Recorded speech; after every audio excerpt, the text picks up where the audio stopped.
අතර ගෝණ හොයන විදිය බලමු. උඩ ඉස්සලාම අංශක 70 ගන්න අංශක 30 සමානයි අංශක 180ට.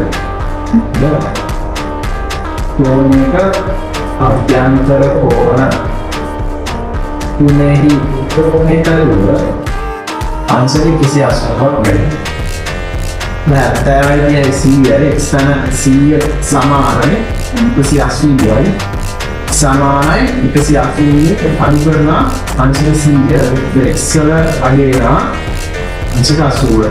උඩ අපිට x වල අගය දන්නවනම් අපිට පුළුවන් මෙන්න මේ කෝණය හොයාගන්න සරල රේඛීය කෝණ ක්‍රමය දාන්න. x යන y සමානයි අංශක 180 හේතුව සරල රේඛාවක් කියන ඉතිහාසයේ මත ඉහිටි කෝණවල එකතුව අංශක 180ක් වෙනවා. එතකොට ඉස්සලා අපි අගේ හොයාගත්තා 80 ගන්න y සමානයි 180යි.